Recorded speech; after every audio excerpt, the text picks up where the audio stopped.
জন্য আমাদের মহিন সাইলেন্ট লাভার মহিন ভাই এখানের মধ্যে ও মানে জানি না আজকে ও কেমন কি করবে। মহিন, তুমি জনগণের উদ্দেশ্যে কিছু বলবা?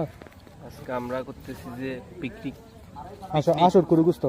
হ্যাঁ, হাসর কুরুগুস্ত তো হাঁস কুরক করলে। আচ্ছা ঠিক আছে, হাঁসের কুরুগুস্ত আজকে করতেছি আমরা। এখানে দুয়া দাও করে আগুন জ্বলছে।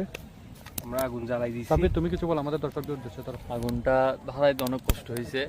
আগে অবশেষে আমরা সাকসেস। চুলাটা আগে পাতাই নিচ্ছি, মানে গরম করে নিচ্ছি, তারপর রান্না হবে। ওকে গাইস, আজকের মতো এর মধ্যে আমাদের চুলাটা মোটামুটি গরম হয়ে গিয়েছে। আমার মা আমাদের জন্য নাস্তার ব্যবস্থা করছেন, আমরা বন্ধুরা মিলে খাচ্ছি এবং চুলাটাও একটু ভালোভাবে প্রস্তুত করতেছি যাতে আমরা রান্নার জন্য ব্যবহার করতে পারি এবং আশেপাশে প্রকৃতিও দেখছি। সাথে আমার আব্বা আমাদেরকে চুলা ধরানো হতে বা কিভাবে কি করতে হবে একটু সাহায্য করছিলেন। এরপরে আমরা মানে লাকড়িতে আগুন ধরানোর ট্রাই করতেছি, কারণ বড় লাকড়িতে যদি আগুন না ধরে। এরপর পাতিলটা আমরা চুলার উপর বসিয়ে দিলাম এবং একটু সময় দিলাম যাতে শুকিয়ে যায়।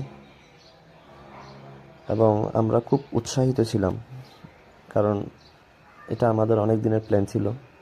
আমরা এটাকে গ্রামের ভাষায় খোয়াবাতি বলি, কারণ আমরা বিকালের দিকে আয়োজন করেছিলাম এবং রান্না করতে করতে সন্ধ্যা হয়ে যাবে। এরপর আমরা পাতিলে তেল দিয়ে দিলাম। তেল একটু গরম হওয়ার পর আমরা পেঁয়াজ, মরিচ, তারপরে রসুন বাটা, আদা বাটা, যেগুলো প্রয়োজন সবগুলো একসাথে মিক্স করে দিলাম। যদিও পাতিল অতিরিক্ত গরম হয়ে গিয়েছিল, যেহেতু মাটির চুলার আগুন, শব্দে একটু তেজ বেশি।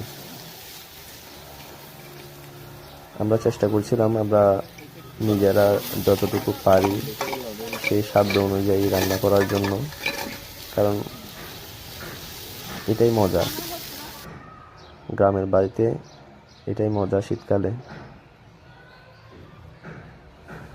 আমরা মশলাগুলো একটু নাড়াই দিতেছিলাম যাতে পাতিলের সাথে লেগে না যায়।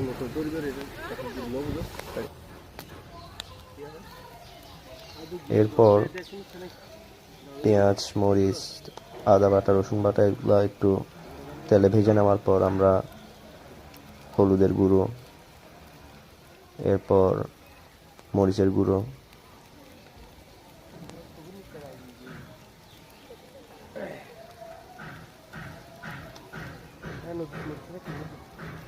বাড়া যেতে